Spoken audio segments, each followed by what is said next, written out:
¿Sí ven ahí mi pantalla ya o todavía no se ve nada? Sí, ya se ve. Ya, listo. Sí, ya se ve.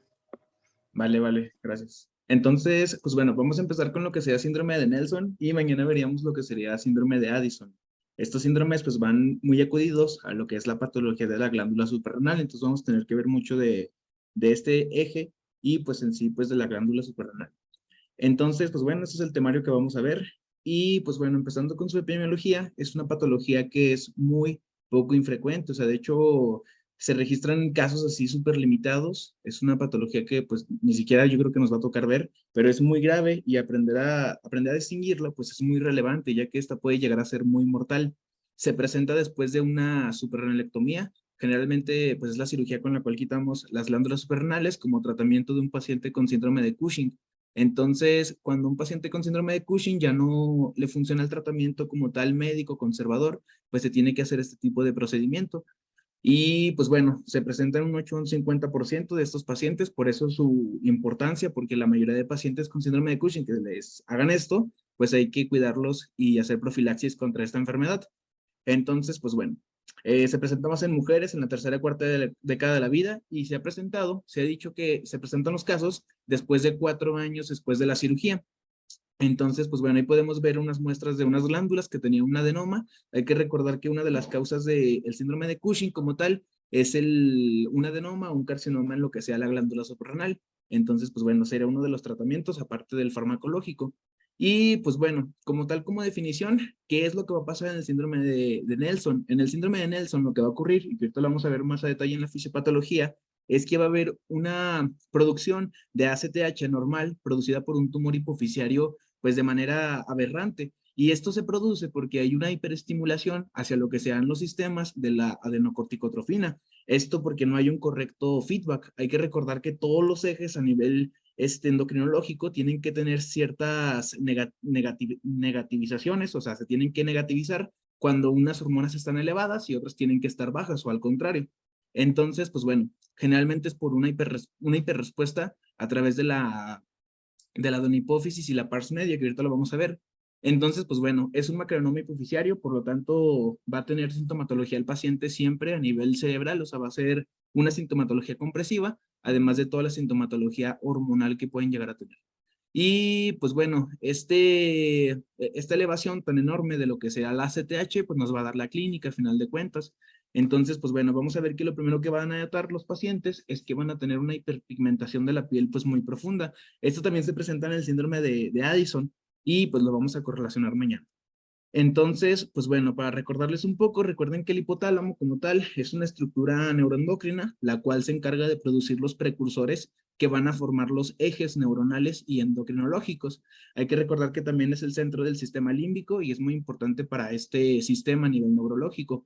Además de que trastornos que sucedan aquí arriba, en el hipotálamo, la hipófisis, puede darnos sintomatología psiquiátrica. Entonces, no es nada raro que nuestros pacientes que vayan a tener alguna enfermedad endocrinológica por algún tumor o lo que sea, presenten algún síntoma psiquiátrico, llámese pues depresión, ansiedad, entonces pues bueno.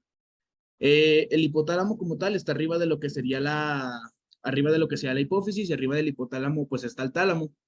El hipotálamo, como dije, aquí se producen todos los precursores y comunica hacia lo que sea la adenohipófisis y hacia lo que sea la neurohipófisis por distintos medios. A la adenohipófisis por lo que hacían los vasos del transporte portal, así se llaman estos vasos hipofisiarios, y hacia la neurohipófisis a través de unas macroneuronas que van a venir de dos núcleos, que es el paraventricular y lo que sería el peróptico, que estos van a producir lo que sería a nivel hipotalámico la ADH y lo que sería la oxitocina.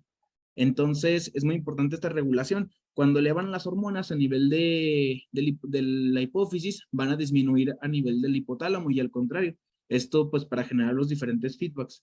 Entonces, pues bueno, todo el eje completo, pues, se va a concluir hasta la glándula suprarrenal. En este caso, el eje corticotrópico, a principio, en lo que sea el hipotálamo, va a liberar lo que sería la CRH, que es la hormona corticotrópica o hormona estimulante de adenocorticotrofina. La adenocorticotrofina, que es la CTH, se va a liberar de la hipófisis, especialmente de lo que sería la adenohipófisis, pero hay que recordar que como tal la glándula pituitaria o la hipófisis tiene tres partes. No sé si se acuerdan de esto que vimos en neuro, pero nos decía el profesor Luna que tiene una parte anterior, una parte media y una parte posterior. De la parte anterior va a emerger pues todas las hormonas que llevamos viendo, excepto dos que van a estar acá atrás, que es la ADH y lo que sea la oxitocina. Y en la pars media se va a emerger otra hormona que va a ser un conjunto que se llama así, POMS. La POMS es la propomelanocorticotrofina y esta propomelanocorticotrofina va a tener en su conjunto tres cosas. La primera va a ser ACTH, la segunda va a ser hormona estimulante de melanocitos, que es la MSH, y la tercera van a ser beta-endorfinas. Estas beta-endorfinas son muy importantes porque son como tal opioides endógenos. Entonces hagan de cuenta que cuando un paciente o cualquier persona en realidad se quema o le sucede algo que le provoque dolor, la pars media, que es esta zona, va a producir una descarga de lo que sean estas beta-endorfinas y gracias a eso, estos opioides lo que van a estimular pues son los receptores de opioides y esto va a generar pues analgesia de manera endógena. Entonces, pues bueno, es por eso, bueno, es una de las razones de por qué también algunos pacientes psiquiátricos pues son pues adictos al dolor, ¿no? Entonces, pues bueno, eh, entonces está muy entrelazada la producción de CTH con lo que sea la producción de la POMS. Entonces, aquí viene algo muy importante. ¿Por qué los pacientes, y ahorita lo vamos a ver, por qué estos pacientes que tienen síndrome de Nelson tienen hiperpigmentación de la piel? Porque pues sonaría extraño si solamente lo vemos así, ¿no? Pero tiene que ver mucho con lo que sería esta hormona. Generalmente, en todo el eje, si se fijan, tienen que haber varios feedbacks. O sea, la ACTH, cuando es estimulada por la CRH, va a producir que la ACTH, la adenocorticotrofina, estimule la glándula suprarrenal. Y a nivel de la corteza, hay que recordar que se van a liberar distintos componentes. De hecho, la médula es muy diferente. La corteza tiene tres capas, de externo a interno, o sea, la capa glomerular, la capa fascicular y la capa reticular. Y bueno, en la capa glomerular se van a liberar los mineralcorticoides, que el principal va a ser la aldosterona. En la capa fascicular, lo que sea el cortisol, que es el principal glucocorticoide en el cuerpo. Y en la capa reticular, lo que sean los andrógenos. Es muy importante eso, y a nivel de la médula se van a liberar las catecolaminas como la epinefrina y la noradrenalina, pero en este caso la CTH se encarga más de estimular la corteza. Entonces, en este caso, ¿qué va a pasar? En el síndrome de Cushing, pues había una hiperfunción de lo que sería esta glándula suprarrenal. En este caso, como ya le quitamos lo que fue la glándula al paciente, o sea, le hicimos la cirugía, pues hagan de cuenta que la ACTH va a decir, dejen estímulo a la glándula, pero como no hay glándula, pues no va a elevarse el cortisol, no van a elevarse los andrógenos, ni de los mineralcorticoides como la aldosterona. Por ende, la hipófisis va a empezar a producir mucha ACTH, o sea, hagan de cuenta que va a decir, pues tengo que compensarlo porque no existen estos componentes que yo quiero liberar finalmente. Entonces, pues bueno, en eso se basa la fisiopatología. Entonces, pues hay que recordar que uno de los mecanismos de adaptación celular que vemos en patología es la hiperplasia. Entonces, cuando hay una hiperplasia, puede ser por una hiperfunción, por ejemplo, en este caso la hiperfunción de la adenohipófisis para estar produciendo lo que sería ACTH. Y eso va a generar pues el crecimiento tumoral, una displasia y pues obviamente pues ya finalmente el adenoma hipofisiario. Entonces, pues básicamente eso es lo que va a suceder. Aquí está más entendible en la fisiopatología. Este es un esquema que hice yo. Y bueno, aquí pues lo que les trato de hacer entender es lo mismo. Paciente con síndrome de Cushing, lo tratamos con una adrenalectomía suprarrenal bilateral, o sea, le quitamos las dos glándulas y el paciente va a tener un aumento de ACTH, pero como esta ACTH no estimula lo que es la glándula, como ya les decía, pues el paciente no va a responder. Por ende, no va a existir un feedback negativo. Se hagan de cuenta que no va a haber nada que la suprima.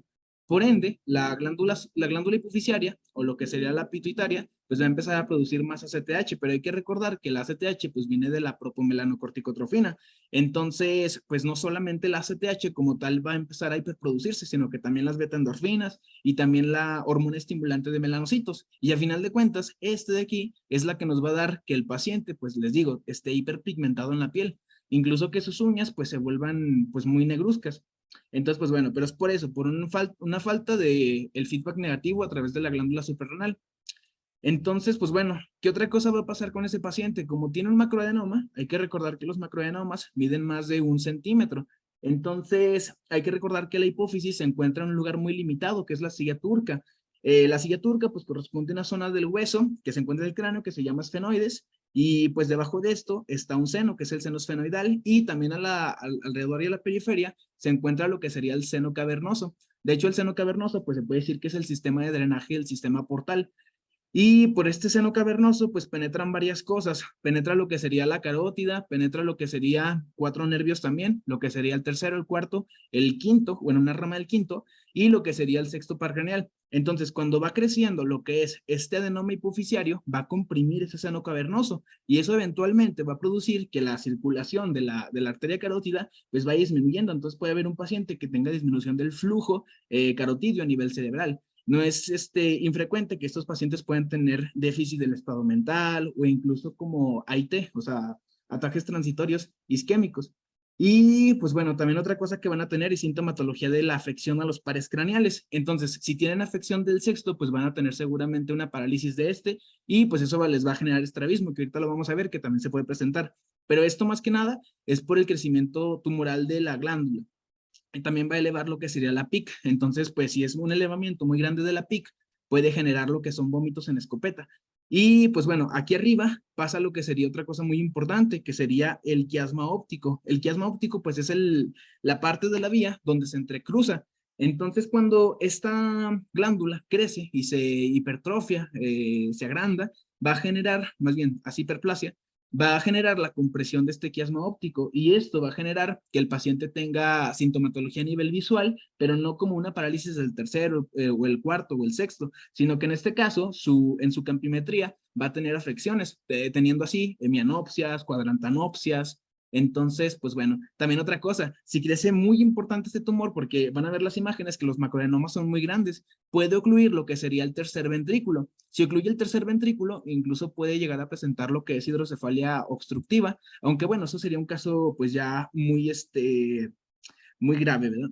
Entonces, pues bueno, aquí vemos lo que sería el macroadenoma. Hay que fijarse que está aquí en la silla turca. Como sale de la silla turca, aquí arriba pasaría lo que sería el quiasma óptico. Vemos ahí que pues lo está comprimiendo totalmente. Ese paciente seguro tiene alguna hemianopsia, que es la manifestación más frecuente cuando se afecta lo que es el quiasma óptico, una hemianopsia bitemporal homónima. Entonces, pues bueno, también la obstrucción del tercer ventrículo, pueden haber varias cosas. Además de esto, el macroadenoma se asocia al hipopituitarismo. ¿Por qué? Porque hay que recordar que cuando hay un crecimiento tumoral y expansivo, las demás células que no están afectadas van a producir un déficit en su formación hormonal. Entonces, las pacientes van a tener hipogonadismo porque no va a haber secreción de FSH ni LH. O sea, por ejemplo, los pacientes pueden cursar con amenorrea, ciclos menstruales pues anómalos, obviamente. eh, Puede haber un déficit de la hormona de crecimiento también. Por ende, también, si esto sucede en un paciente, obviamente son pacientes adultos porque tiene que tener el antecedente de cirugía, pues va a tener un déficit de esta hormona. Entonces puede tener una vejez prematura el paciente. También otra cosa que llegan a tener es hiperprolactinemia. ¿Por qué? Porque se ha asociado que este macroadenoma y muchos macroadenomas, en vez de inhibir la secreción de prolactina, las células lactotropas que se encuentran a nivel de la hipófisis también van a estimularse y no es tan infrecuente que también encontremos en estos pacientes pues que tienen un aumento de prolactina. Entonces, pues bueno, puede llegar a pasar en estos pacientes.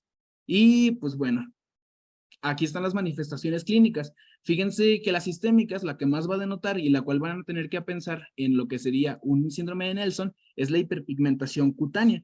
En este caso es muy importante y hay que hacer diagnóstico diferencial siempre con lo que sería síndrome de Addison primario. Lo vamos a ver el día de mañana.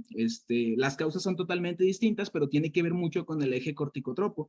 Entonces, pues bueno, la melanoniquia, que pues son las uñas muy negruzcas, a nivel neurológico va a existir todo lo que les hablaba sobre la expansión del tumor. Esto más que nada se debe al macroadenoma. Los microadenomas, como son menores a 1 centímetro, casi no crecen, por ende no tienen tanto sintomatología neurológica. E incluso lo que les decía al principio, trastornos psiquiátricos, pues que están vinculados al crecimiento tumoral. La maurosis también puede ser, la maurosis pues ya sabemos que es la pérdida de la visión. Esto se relaciona más que nada a lo que les hablaba sobre las AIT. Hay que recordar que los eventos isquémicos transitorios, la principal manifestación clínica que presentan estos pacientes es la maurosis fugaz. Entonces, pues bueno, puede llegar a presentarse, además por todo el daño a la vía visual.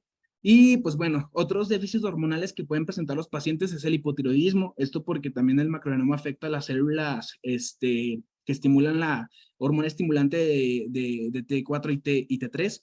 La detección de crecimiento porque pues va a haber baja GH por lo mismo. Les decía la hiperprolactinemia, esto porque las células lactotropas pues son estimuladas en vez de inhibidas. Y bueno, si afecta a mayor escala también puede haber diabetes insípida. La diabetes insípida se va a producir a nivel central en este caso, y esto pasa porque las células que se encuentran en la neurohipófisis, que producen la ADH, más bien que almacenan la ADH, y también las células que se encuentran a nivel del hipotálamo, que ahí sí están produciendo la ADH, que se producen en el núcleo preóptico, pueden estar dañadas por la expansión tumoral, y esto producir lo que es una insuficiencia de lo que sea la liberación de esta hormona antidiurética.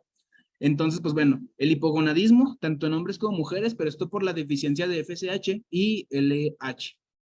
Entonces, pues son muy importantes todas estas manifestaciones. Y pues bueno, viéndolo ya más en un paciente real, pues fíjense cómo se ve un paciente que tiene hiperpigmentación cutánea pues demasiado abundante.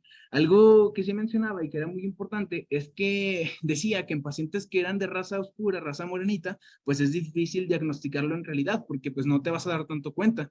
Pero generalmente este tipo de padecimientos, por fortuna, suceden más en pacientes de raza caucásica, o sea que tienen piel más clara. Entonces, pues bueno, fíjense cómo todo está hiperpigmentado, incluso lo que sería el velo del paladar, el paladar duro, el paladar blando, la parte de las encías. Entonces, pues bueno, tanto piel y mucosas se van a ver afectadas. Y les digo, esto es por el crecimiento de la MSH, porque viene de la propomelanocorticotrofina. Entonces, pues bueno, aquí está otra cosa que pueden presentar. Esto es más que nada por el crecimiento tumoral. Si crece el tumor, puede afectar los distintos pares craneales. Ya dijimos que si causa estrabismo, sea convergente o divergente, esto puede ser producido por lesiones de los pares craneales que se encargan de mover el ojo. Ya sabemos que el tercer par craneal, que es el oculomotor, se encarga de mover todos los pares craneales, perdón, todos los músculos del ojo, excepto dos, que es el oblicuo superior y lo que sería el recto lateral. El recto lateral lo inerva lo que sea el abducens, que es el número 6, y el oblicuo superior lo que sea el cuarto, el troclear. Entonces, pues bueno, esto puede llegar a suceder en esos pacientes. Siempre hay que pensar en algo compresivo que esté dañando esos nervios. Y las vías, cuando están afectadas, ya sea por ejemplo, aquí abajo estaría la hipófisis. Entonces, fíjense cómo aquí, si afecta el quiasma óptico, se presentaría esto. Esto es la hemianopsia bitemporal homónima. Entonces, esta es la principal manifestación si existiría lo que es una compresión a este nivel del quiasma óptico. Entonces, pues bueno, si incluso se afecta más adelante, por ejemplo, ya como tal el nervio óptico, pues presentaríamos ya una maurosis pues total. Entonces, pues bueno, eso lo evaluamos solamente con pruebas de campimetría, de exploración de pares craneales, que ya veíamos en clínica, en propedéutica. Entonces, pues bueno, histopatológicamente, ¿qué es lo que va a presentar ese paciente? Una hiperpigmentación basal en la parte de sus estratos. Fíjense cómo aquí el epitelio basal se ve como puntitos negros. Esos puntitos negros son excesos de melanina. También otra cosa, los macrófagos que se encuentran aquí de manera normal van a intentar fagocitar pues toda esa melanina pues en abundancia que existe, todo ese excedente. Entonces va a haber lo que es melanófagos. Es muy importante eso porque esa melanina que se pueda ver ahí, pues obviamente si le hacemos un estudio histopatológico al paciente lo va a presentar, ¿verdad? Entonces este estudio no es muy usado porque en realidad pues nos va a decir lo mismo que ya sabemos, ¿no? Si lo estamos viendo pues digamos como en vivo y a todo color en el paciente a la exploración, pues ya no es necesario hacerle esto, solamente se los digo pues para que lo sepa. Entonces, pues bueno, para el diagnóstico, ¿qué es lo que vamos a hacer? Aquí principalmente, como ya sabemos que el paciente que sufrió una adrenalectomía como antecedente, hay que checarle lo que sería su hipófisis para ver que no tenga una autorreacción y esto genere lo que es un adenoma hipoficiario. Entonces, siempre tiene que llevar una resonancia magnética cerebral todo paciente que haya tenido una adrenalectomía bilateral. Y esto, pues, nomás para ir checando que no crezca. Entonces, pues bueno, si es que no se confirma a través de imágenes, puede hacerse lo que son mediciones de adenocorticotrofina. Y bueno, nos decía la bibliografía que una elevación de más de 500 nanogramos por decilitro era diagnóstico de esta enfermedad. Y bueno, también puede ser que el paciente que le hicieron la cirugía, si ven con el tiempo que va subiendo, esta ACTH de manera progresiva, cuando sube más del 30% después de una adrenalectomía, también es diagnóstico. Entonces, pues bueno, esas son las dos formas y pues todo tiene que ver con el sistema adenocorticotrópico. Entonces, pues bueno. Ahora, para el tratamiento, pues la elección primaria es la cirugía del tumor, pues hay que quitarlo. Ya sabemos que la técnica, pues se parece a todas las que hemos visto en clase, ¿no? Que es una entrada transesfenoidal. También se puede hacer radioterapia. La radioterapia, pues no es muy aconsejada porque puede producir, ahora sí, un panhipotituerismo. O sea, en este caso, que ya todas las hormonas estén deficientes. y pues obviamente lo que queremos evitar pues es el máximo de riesgos que podamos en ese paciente. Bueno, para poder evitar, o más bien para poder generar esas alzas tan grandes de lo que sería la ACTH, le vamos a dar glucocorticoides exógenos a ese paciente que ya va a tomar de por vida. El principal es la hidrocortisona. De hecho, la hidrocortisona, cuando está elevada, pues el cuerpo va a decir, ah, sí tengo glucocorticoides. Por ende, la glándula hipofisiaria, pues ya va a decir, pues ya para qué libero ACTH. Entonces va a haber una manera de feedback que vamos a hacer de manera pues artificial con estos glucocorticoides exógenos. Y pues bueno, la levotiroxina solamente en caso de que el paciente pues tenga hipotiroidismo. Hay que recordar que una de las complicaciones que podía presentar ese paciente por el macroadenoma era el déficit de lo que sería la TSH. Entonces, pues esos pacientes van a presentar pues hipotiroidismo, por ende pues hay que darle levotiroxina para suplementar esas hormonas tiroideas. Y pues bueno, los análogos, los agonistas dopaminérgicos, esto como la cabergolina, esto más que nada por la hiperprolactinemia, para evitar pues todos los efectos que puede llegar a tener esta manifestación. También se le da lo que es el ocreotide. El ocreotide es, ya lo veíamos en lo que era acromegalia y gigantismo, es un análogo de la somatostatina. Hay que recordar que la somatostatina es un inhibidor de GH. En estos pacientes, sé que va a sonar confuso, se presenta un déficit de GH. Se preguntarán por qué queremos darle ocreotide a un paciente que tiene déficit de GH si la va a inhibir todavía más. En este caso, se da el ocreotide porque este también se ha visto que reduce lo que es el VEG. El VEG es un factor de crecimiento, no puedo rayar muy bien, pero bueno, se escribe BEGF. Es el factor de crecimiento vascular endotelial. Y este se va a dar en este caso porque va a reducir la expansión tumoral del adenoma hipofisiario. Entonces, para evitarlo al máximo, lo que sea su expansión y lo que serían la sintomatología neurológica por la expansión, pues se le da lo que es el ocreotide. Entonces, pues bueno, de hecho se ha visto que en muchos tumores a nivel cerebral y donde sea, el ocreotido puede ser una medida terapéutica que se puede implementar para evitar el sobrecrecimiento tumoral. Y pues bueno, finalmente, pues quimioterapia con lo que serían anquilantes tumorales. Encontré que es el que se implementaba en la mayoría de artículos que leí. Y también se dan medidas fotoprotectoras en estos pacientes, el uso de bloqueadores que ayuden a lo que es a lo que es la piel para que no sufra después algún otro crecimiento tumoral ahí o algo similar. Entonces, pues bueno, eso sería todo. Esa es mi bibliografía. No sé si tengan preguntas, dudas. Doc.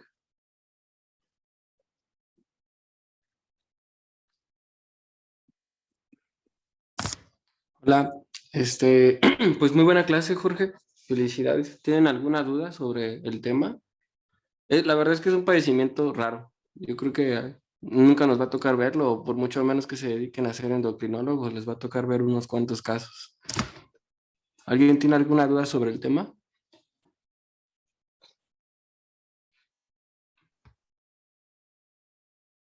¿Dudas? Aunque se digan que no. No, Doc. No, de hecho, No, Doc. Muy mañana que bien. veamos de Addison va a estar más chido porque eso sí es más común. Sí, ese sí es un tema más frecuente. Igual como comentabas la otra en una clase, pues en México a veces un Addison te tiene que hacer pensar en una tuberculosis, ¿no? Por la afección que tienen las suprarrenales. Bueno, entonces si no tienen dudas, los veo mañana, ¿va? Mañana, bueno, me avisan, ¿no? Eduardo, tú me avisas si mañana es presencial o también en línea, ¿sí? Sí, doctor, le aviso. Sale, pues los veo mañana. Gracias. Mañana. Nos vemos.